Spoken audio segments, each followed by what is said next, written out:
Biblia explicada, un recorrido diario por las Sagradas Escrituras. Hoy vamos a continuar nuestro estudio sistemático con el libro del profeta Ageo, que en hebreo sería Haggai, que significa festivo, festividad, lo que quizás sugiere que nació en un día de fiesta. Ageo fue el primero de los 3 profetas menores post-exílicos.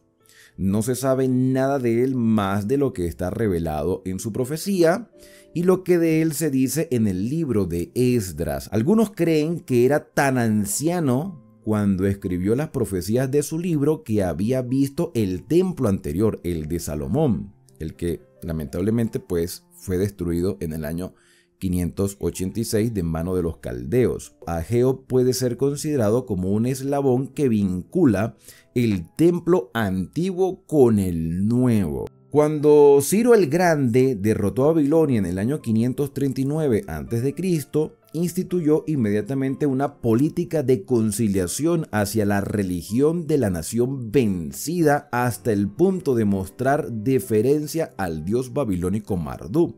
Esta política de conciliación con los sentimientos religiosos de los pueblos vencidos de su imperio se muestra en un decreto que permitía el regreso de los judíos a la reconstrucción del templo de Jerusalén.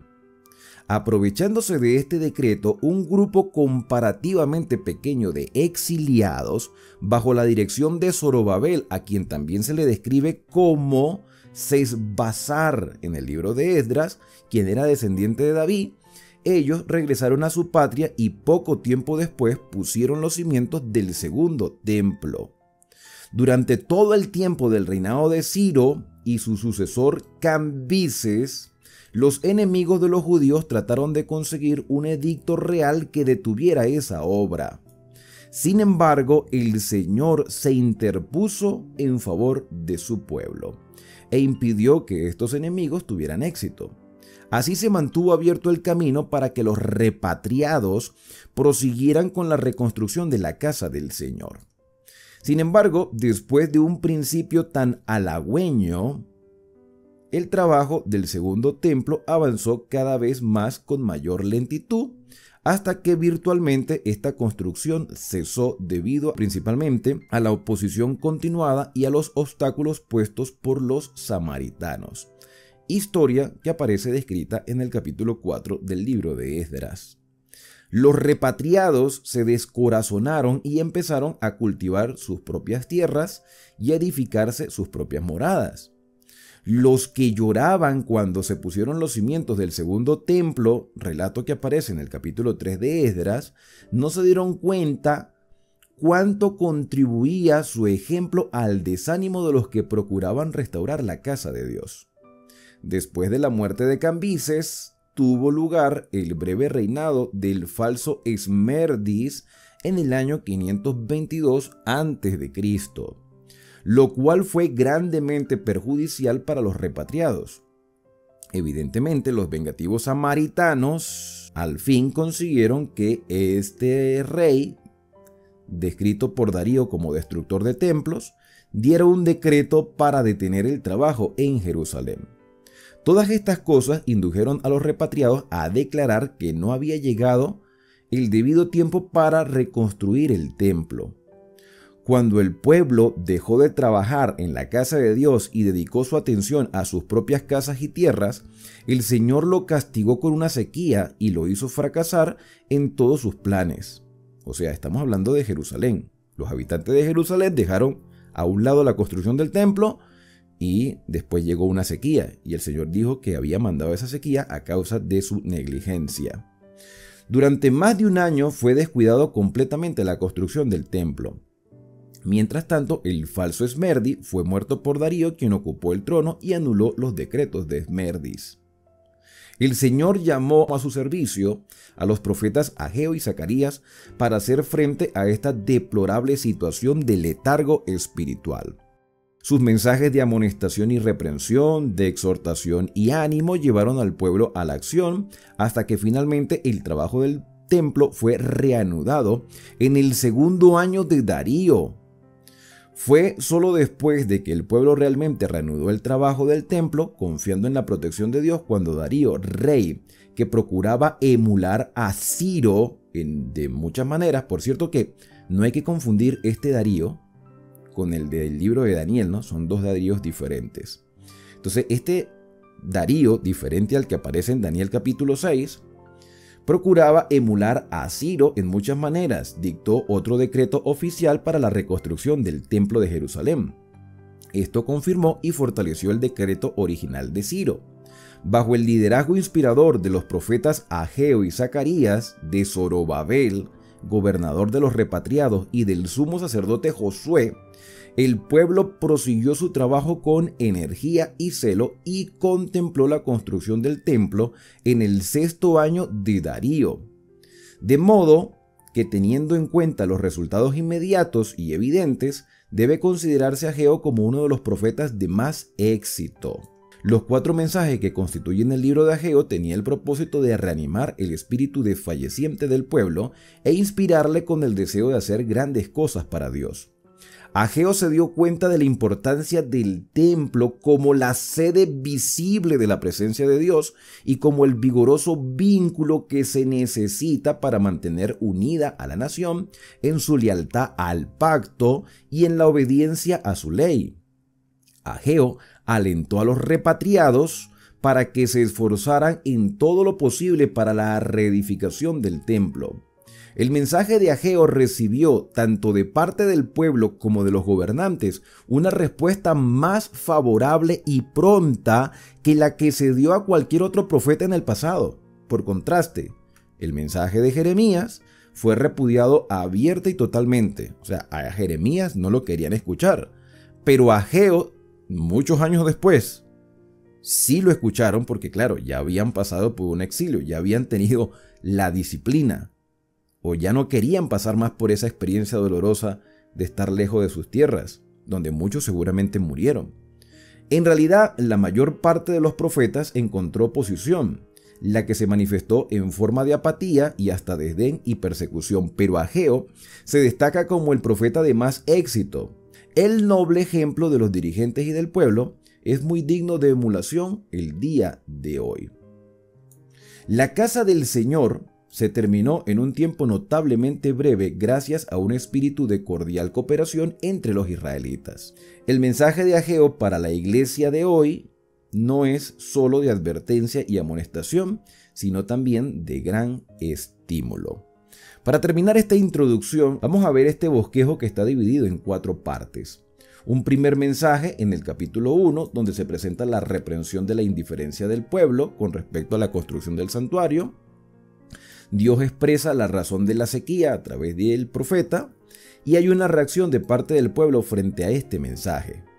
Un mensaje que no fue tomado con indiferencia, fue aceptado. Después, en el capítulo 2 tenemos 3 mensajes más. En los versículos del 1 al 9 se nos presenta el consuelo a los que lloran por el templo anterior, la gloria del nuevo templo que sobrepasará a la del templo anterior, al de Salomón. El tercer mensaje, que está en los versículos del 10 hasta el 19, donde no basta solo el formalismo religioso y donde el pueblo debe obedecer para recibir las bendiciones de Dios. Por último, el mensaje de Ageo termina con los versículos del 20 hasta el 23, donde se muestra la derrota de las naciones que se oponen a Dios y la promesa personal que Dios le da a su siervo Zorobabel. Comencemos entonces la lectura y la explicación de este importante libro post-exílico.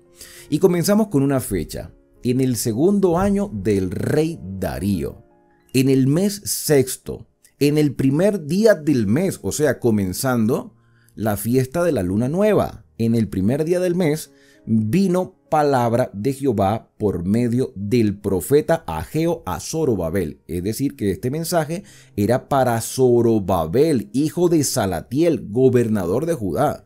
Era un gobernador subalterno del reino de Persia, que seguramente estaba rindiéndole ciertos tipos de informe a un sátrapa colocado por el rey.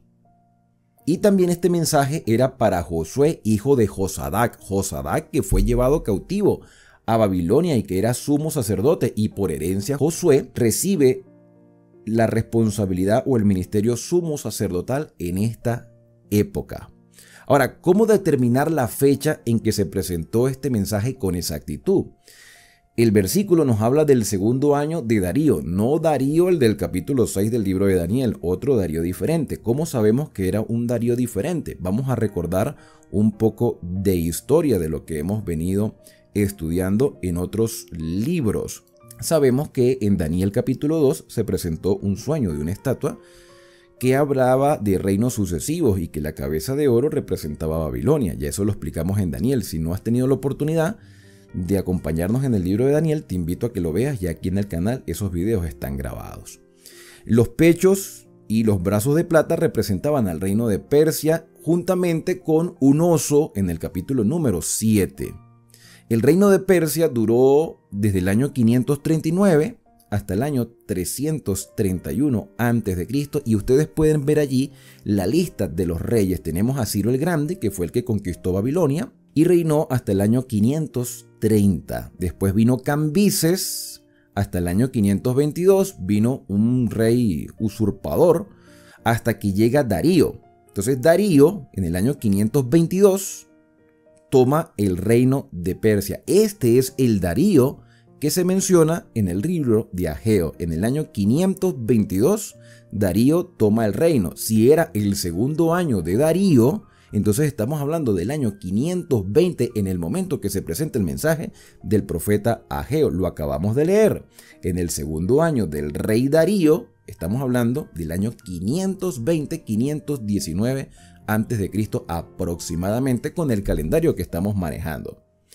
Es claro que ellos manejaban un sistema de calendario diferente, pero como ya se acopló la historia al calendario que tenemos, entonces la fecha que se da es esa, el año 520 a.C. Pero hubo varios decretos en la historia. Aparece el del año 520, que ustedes pueden ver ahí en pantalla. Fue el segundo decreto porque el primero lo dio Ciro. Ciro, cuando toma Babilonia en el año 539, 2 años después, en el año 537, da un decreto para que las personas vuelvan a sus territorios. Los judíos regresarían a Jerusalén. Entonces hay un primer decreto donde los deportados regresarían. Es claro que si ellos llegan a sus territorios, comienzan a construir sus casas. También comienzan a construir el templo. Pero el decreto era para que ellos retornaran. Cuando Darío da un decreto para que ellos continúen la construcción, ocurrieron varias cosas. Y después vino un decreto de Artajerjes que ya lo explicamos también en el libro de Daniel. El mensaje que se presenta es en el mes sexto. El mes sexto, para nosotros que manejamos un calendario llamado calendario gregoriano, el mes sexto vendría siendo junio, ¿sí? En el momento que se está grabando este video es julio, o sea, el mes séptimo. Pero eso es en nuestro calendario. En el calendario que ellos manejaban, el mes sexto era entre agosto y septiembre. Y el mes séptimo entre septiembre y octubre. De ahí viene la palabra septiembre, de séptimo. Entonces agosto, que para nosotros es agosto por Augusto César, para ellos era el mes sexto, tenía otro nombre. Entonces entre lo que sería agosto-septiembre se presenta este mensaje en el primer día del mes, en la fiesta de la luna nueva, en un día importante donde las personas estaban dispuestas a escuchar la voz de Dios. Y Zorobabel era ese gobernador, ese líder espiritual desde la parte civil, y tenemos al líder religioso desde la parte sacerdotal, a Josué, que reciben un mensaje. ¿Y en qué consistía este mensaje? Dice el versículo 2, así ha hablado Jehová de los ejércitos diciendo, este pueblo dice, no ha llegado aún el tiempo de que la casa de Jehová sea reedificada. El mensaje es de reprensión. Las personas, el pueblo que está aquí adorando a Dios, dice que todavía no es tiempo de la reconstrucción del templo. No ha llegado el tiempo. Ahora, si hacemos un retroceso al libro de Esdras, vamos a pausar aquí a Ageo un momento y nos vamos a Esdras, porque Esdras narra también la historia de estos acontecimientos.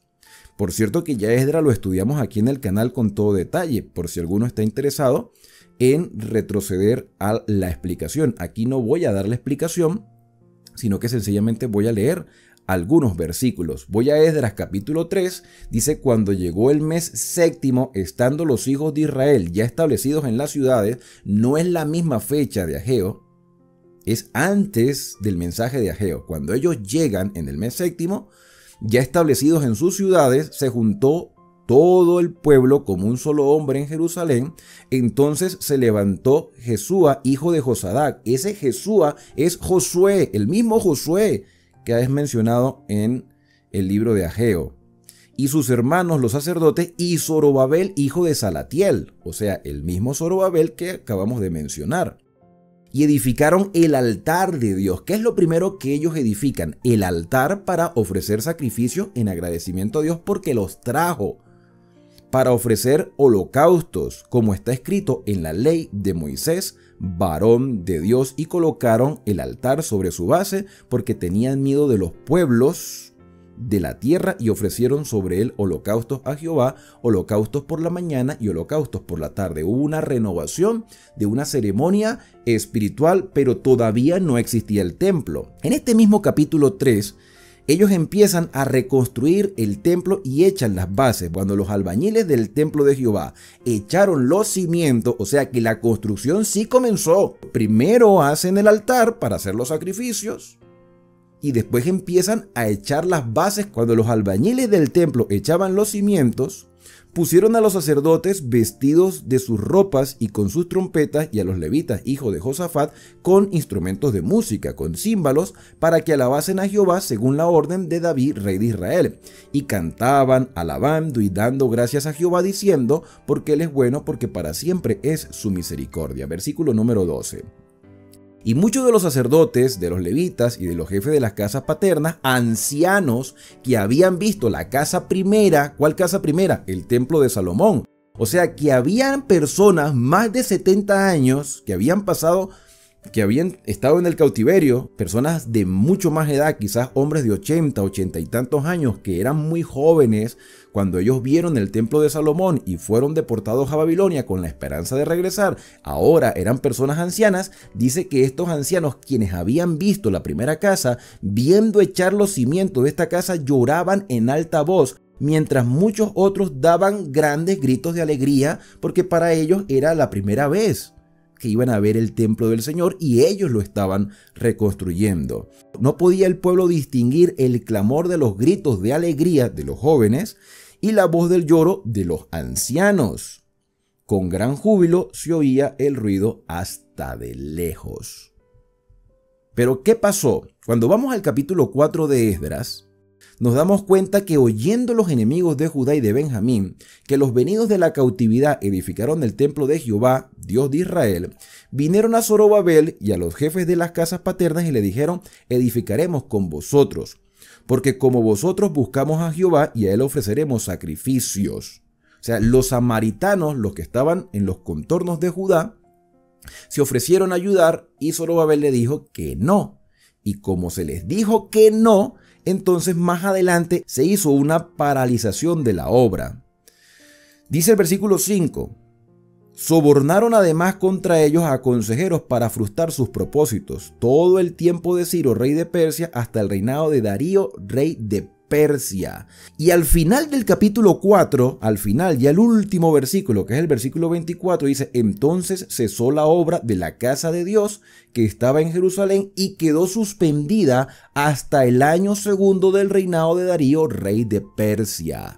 Fíjate la exactitud de los eventos históricos. Fue hasta el segundo año, que es allí donde habla Ageo, hasta el segundo año que se presenta el mensaje, donde las personas dicen: aún no ha llegado el tiempo para reedificar la casa. ¿Por qué ellos decían eso?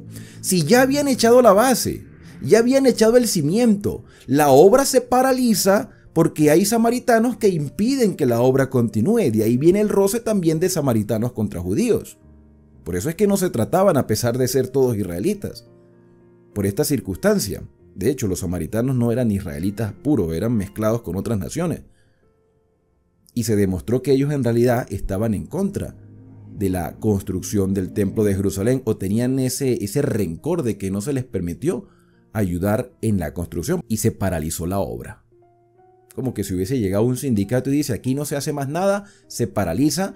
Y claro, hubo cambio de rey hasta que Darío en el año 520 vuelve a dar el permiso para que esa obra continúe. Y es ahí donde se presenta el mensaje del Señor. Pero las personas ya, como habían pasado tantos días, ya se habían olvidado de la obra y se dedicaron a construir sus casas. Y las personas decían, todavía no ha llegado el tiempo. Ahora, ¿por qué aparte de las adversidades, ellos llegaron a decir que todavía no era tiempo? Vamos a ver otros detalles históricos. Tenemos 3 fechas para las 3 deportaciones, la del año 605, en la del año 597 y en la destrucción del templo del año 586. Si nosotros sacamos la cuenta, reducimos los 70 años de cautiverio, nos dará las siguientes fechas. El cumplimiento de la profecía de Jeremías. Si tomamos la fecha del año 605, los 70 años se cumplieron en el año 535. Ya ellos estaban allí. O sea que ellos podían decir, ya se cumplieron los años del cautiverio. La segunda deportación, que fue en el año 597, se cumplió en el año 527 a.C. Igualmente podían decir, se cumplieron los 70 años. Porque estamos hablando que estamos en Ageo en el año 520. Recuerden que los años van decreciendo. Si estamos en el 520, el 527 ya pasó hace 7 años.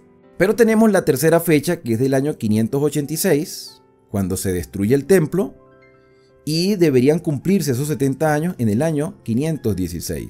Y como estamos en el 520, las personas decían, no, claro, Dios impidió que la obra se hiciera, porque todavía nos quedan 4 años más. Pero es que si ya se cumplieron los 70 años desde el año 535, o sea, ¿qué estás esperando? ¿Computar los 70 años de la destrucción del templo? No, porque eran los 70 años del cautiverio y ese cautiverio ya se había cumplido hace bastante. Ya ellos tenían bastante tiempo viviendo en Jerusalén y todavía las bases estaban allí. Y ustedes dicen, todavía no ha llegado el tiempo de construir la casa de Jehová porque todavía faltan algunos años. Si Dios ya presentó la oportunidad, ¿por qué perder más tiempo? No perdamos más el tiempo. Y aquí hay una lección para nosotros porque nos gusta posponer nuestras responsabilidades espirituales. Nos gusta posponer nuestros deberes, diciendo todavía no ha llegado el tiempo, todavía falta mucho. Y el Señor les dice, ¿cómo es posible que estas personas estén expresando que no ha llegado el tiempo para la reedificación? Cuando leímos el libro de Nehemías, que está juntico ahí a Esdras, nos dimos cuenta que Nehemías, muchos años después, con Artajerjes, en el año 457, es cuando ellos comienzan la reconstrucción de los muros. Cuando tú estudias la profecía del libro de Daniel, las 70 semanas, hay un decreto para la reconstrucción de los muros, pero el templo ya debió haber estado construido. Si ellos levantan el altar, debían haber levantado el templo y de último construir las murallas. Y ese fue el trabajo de Nehemías, construir las murallas. El trabajo de los primeros expatriados que regresaron a la tierra de Jerusalén era reestructurar la vida espiritual. Porque eso es lo primero. Antes de lo material, lo espiritual. Antes de la protección física, la protección del Señor. ¿Sabes que hoy en día,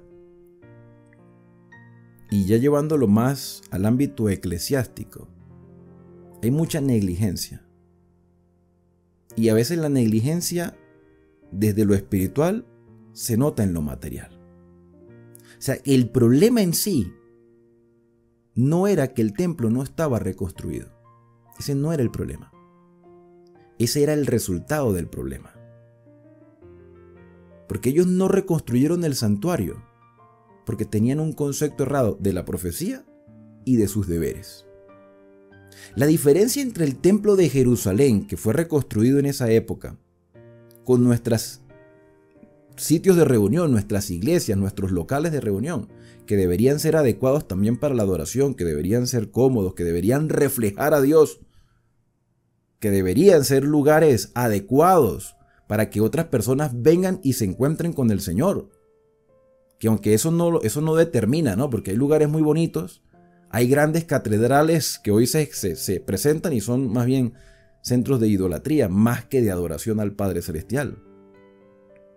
Pero lo que nosotros vemos en nuestras iglesias, por así decirlo, en nuestros lugares de reunión, cuando vemos esos descuidos en la infraestructura,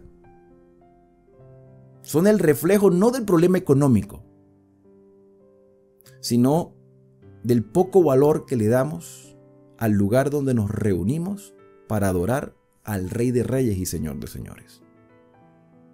La diferencia entre el templo y nuestras iglesias es que nuestras iglesias son lugares para estudiar, para adorar, para orar y para fortalecernos juntos como hermanos y donde todos podemos participar. Y el templo era donde se prefiguraba el plan de salvación. Por eso es que ya no existe templo aquí en la tierra. El templo, el santuario está en el cielo. Ahora nosotros somos templo del Espíritu Santo y nuestros lugares de reunión, de estudio de la Biblia, deben ser el reflejo de lo que está en nuestro corazón, en nuestra mente y en nuestros planes futuros antes de la venida de Cristo. Debe estar todo unido. El hecho de que el templo no estuviera reconstruido era la demostración de que ellos tenían un problema espiritual, pero con un mensaje que les impulsara a actuar, iban a obrar para la gloria de Dios. Necesitamos un mensaje, necesitamos una reprensión, necesitamos un llamado. Y las personas responderán al llamado de Dios. Dice el versículo número 3, entonces vino palabra de Jehová por medio del profeta Ageo diciendo, es para vosotros tiempo, para vosotros de habitar en vuestras casas atesoradas. ¿Hay de malo de tener casas bonitas? No, no hay nada de malo. No hay nada de malo. No hay nada de malo de construir. Era lógico que si ellos venían de un exilio, iban a conseguir las casas de sus padres o de sus abuelos o las heredades que recibirían por derecho, las iban a conseguir destruidas. Lo lógico era reconstruye tu casa. Eso es lo lógico. Pero no te olvides del templo. No te olvides de lo espiritual. No te olvides que ahí se prefigura el plan de salvación. No te olvides que todo lo que se hace del santuario muestra al Mesías que ha de venir. Ese es el centro del mensaje. ¿Es tiempo para vosotros de crear vuestras casas mientras la casa del Señor está desierta? Pues así dice Jehová de los ejércitos, meditad. Fíjate que Dios hace un llamado de amor. Mediten sobre vuestros caminos, sobre vuestras acciones, sobre vuestras decisiones. Ustedes siembran mucho, pero recogen poco. ¿No se han puesto a pensar por qué trabajan tanto y la cosecha no es fructífera? Pónganse a pensar, mediten en eso. Coméis y no os saciáis, porque la comida es escasa. Bebéis y no quedáis satisfechos. Os vestís y no os calentáis. El que trabaja jornal recibe su jornal en saco roto, es decir, lo que tiene es pérdida. ¿Por qué sucede esto? Piensen. Así ha dicho Jehová de los ejércitos. Nuevamente, mediten sobre vuestros caminos. Siéntense a pensar. Reflexionemos. Y esto también es un llamado para nosotros, reflexionemos. ¿Por qué nuestras iglesias están como están? Desde la parte estructural, que no es lo principal, sino el resultado de un problema que hay en el corazón de las personas, pensemos por qué hoy en día hay tanta indiferencia en el cumplimiento de nuestro deber como cristianos. Dice el versículo número 8, suban al monte y traigan madera, pónganse manos a la obra. Así como le pusieron interés a la construcción de su casa, pónganle interés a la construcción del templo. Reedificad la casa y pondré en ella mi voluntad, dice el Señor. Seré glorificado, así ha dicho Jehová. Ustedes buscan mucho, pero hallan poco. Encerráis en casa y yo lo disiparé en un soplo. Ustedes están haciendo las cosas a su manera, están buscando sus ganancias personales desde lo material, quieren un mejor futuro para sus hijos, eso no está mal, pero hay que hacer una cosa sin dejar de hacer la otra. ¿Por qué? ¿Por qué ustedes buscan mucho y hallan poco? Por cuanto mi casa está desierta, abandonada, y cada uno de vosotros corre a su propia casa. Por eso se detuvo de los cielos sobre vosotros la lluvia. Yo no he hecho llover. Dios está diciendo que Él causó la sequía para que las personas despierten. ¿Qué está pasando, Señor? ¿Por qué no caen las bendiciones del cielo? Pues medita, reflexiona. ¿Qué estás haciendo? La tierra detuvo sus frutos. Mis queridos hermanos, yo sé que los lugares donde nos reunimos son importantes, pero eso debe ser el reflejo de nuestra realidad espiritual. El reflejo de nuestra realidad espiritual. Y no solamente el lugar donde nos reunimos para adorar, porque puede haber lugares muy bonitos y el corazón y la mente de las personas totalmente apartada. Nuestros lugares de trabajo también deben ser el reflejo de nuestra realidad espiritual. Que el lugar donde tú trabajas sea un centro de adoración. No importa lo que tú vendas o ofrezcas, no importa el servicio que tú le presentes a los demás. Que sea una oportunidad para testificar del Dios en el cual tú confías. Porque tú eres el templo del Espíritu Santo. Ahí lo dice el Nuevo Testamento. Vosotros sois el templo del Espíritu Santo. Si alguno destruye este templo, Dios lo destruirá a él. Lo que tú hagas debe ser para la gloria del Señor. Eso me hace recordar la historia de los valdenses. Los valdenses vendían cosas de hogar, productos de hogar, cosas que las personas necesitaban para su vida cotidiana. Pero una vez que ellos ofrecían su producto, les daban algo de mucho más valor y eran trozos de la escritura, escritas a mano, traducidas en el idioma del pueblo. Ese era el verdadero tesoro. La estrategia era la venta. Y a través de esas ventas ellos lograban el objetivo principal, que era proporcionarle la luz a las personas. Hoy nuestros lugares de reunión son simplemente lugares para que las personas tengan el primer paso de buscar al Señor. Pero ya después tienen que continuar donde quiera que estén. Nuestra vida espiritual no depende de la estructura.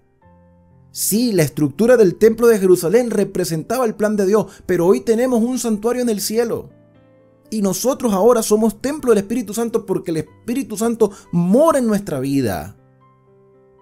Entonces lo más importante es lo que está dentro de nosotros. Y ellos debían pensar: ¿por qué no me está yendo bien en mi trabajo? ¿Por qué no me está yendo bien en mi casa? ¿Por qué tengo tantos problemas? Pues reflexiona, ¿estás buscando a Dios en primer lugar? Sí, Señor, a ver, demuéstralo con tus obras. Porque las obras son el reflejo. El Señor dice: llamé a la sequía. Y sobre los montes, sobre el trigo, sobre el vino, sobre el aceite y sobre todo lo que la tierra produce, sobre los hombres y la bestia, y sobre todo trabajo de manos, el Señor impidió que fructificaran a causa de la negligencia de su pueblo. Y oyó Zorobabel, hijo de Salatiel, oyó, qué bonito esto, que él haya escuchado, pero no solamente escuchar, sino de entender la importancia del mensaje. De captar el mensaje y decir: Ageo tiene razón. Y no solamente Zorobabel, sino también Josué, que era el sumo sacerdote, porque Josué se pudo llenar de orgullo. De hecho, más adelante vamos a ver que Josué tampoco es que era un hombre intachable. Josué cometió errores terribles, pero estaba dispuesto a escuchar la voz del Señor. Y todo el resto del pueblo, motivado por líderes espirituales como Zorobabel y Josué, escucharon la voz de Jehová su Dios y las palabras de Ageo, como la había enviado Jehová su Dios, y el pueblo temió, reverenció, entendió el mensaje delante del Señor. Por eso es que a Ageo se le considera el profeta que ha alcanzado el éxito, lo que no hizo Jeremías, o lo que no logró Jeremías, siendo un hombre que amaba a su pueblo porque eran duros de corazón. Lo logra Ageo. Y fue la mano de Dios quien permitió ese ablandamiento del corazón de las personas a través del exilio. Entonces Ageo, enviado de Jehová, habló por mandato de Jehová al pueblo diciendo: yo estoy con vosotros. Cuando las personas están dispuestas a escuchar, la presencia del Señor nos acompañará. Y esto es un mensaje para ti y para mí.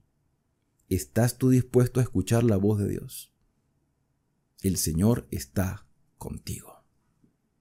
Despertó Jehová, despertó ese anhelo con su Espíritu Santo, despertó el espíritu de Zorobabel, hijo de Salatiel, gobernador de Judá, y el espíritu de Josué, hijo de Josadac, sumo sacerdote, y el espíritu del resto del pueblo, y vinieron a trabajar. Todos.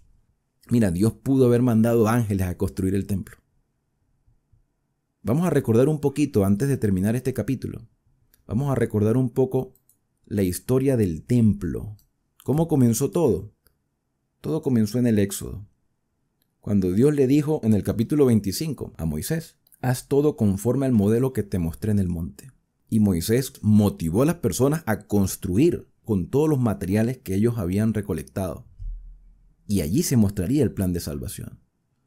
Un santuario que tenía 3 lugares específicos: el atrio exterior, el lugar santo y el lugar santísimo, con muebles que representan el plan de salvación. Una vez que llegan allí a Canaán y se establece la sede del reino en Jerusalén con David, David se propone construir un templo. David decía: mira, no es correcto que yo tenga un palacio y el Señor una tienda. Pero David no construyó el templo, sino fue Salomón, con materiales costosos. Allí no se midieron los gastos, allí todo era para la gloria de Dios, todo. Eso había oro, mármol, había madera, de todo tipo de materiales preciosos. Y claro, la gente se alegró mucho porque Dios aceptó la construcción de ese templo. Con unas medidas diferentes, un poco más grande, Dios permitió que se construyera así, pero igual mantenía los elementos del plan de salvación. ¿Por qué muchos se pusieron tristes? Y esto lo vamos a estudiar en el próximo capítulo. Porque el tamaño del segundo templo pues era muy diferente al del primer templo que construyó Salomón. Pero ahí estaba. Se hizo, se logró, para que se mostrara de nuevo el plan de salvación a través del Mesías que habría de venir.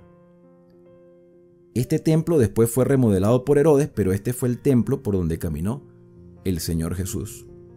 ¿Y cuándo se pusieron a actuar? ¿Cuándo actuaron? Dice el versículo número 15. En el día 24 del mes sexto, seguimos en el mes sexto entre agosto y septiembre, en el segundo año de Darío, en el mismo año, en el mismo mes, 23 días después, 3 semanas, tiempo suficiente para que el mensaje se esparciera por toda la población, menos de un mes, y se pusieron todos a trabajar para la gloria de Dios. ¿Cuánto tiempo ha pasado que tú aceptaste en tu corazón el plan de salvación? ¿Cuánto tiempo ha transcurrido? ¿Cuánto tiempo llevas reedificándote en tu vida espiritual? ¿Cuánto tiempo te has demorado en servir al Señor públicamente? Seguro dices, es que todavía no ha llegado el tiempo. Pero ¿cuánto tiempo más quieres esperar? Sé que te estás nutriendo de la palabra, pero una de las mejores maneras para que esa palabra se arraigue en nuestra mente y en nuestro corazón es compartiéndola con otras personas, porque tú, mi querido hermano y hermana, eres el templo del Espíritu Santo aquí en la tierra. Si bien son importantes los lugares de reunión y deben reflejar lo que hay en nuestro corazón, ese corazón debe crecer cada día compartiendo esa salvación con otras personas. No digas como estas personas, aún no ha llegado el tiempo, porque el tiempo es hoy. Dios te ha regalado este tiempo para ti, para que tu fe se siga fortaleciendo y vivas con esperanza. Que Dios te bendiga y te guarde, que haga resplandecer Dios su rostro sobre ti y que tenga de ti misericordia. Que el Señor alce sobre ti su rostro y ponga en ti paz.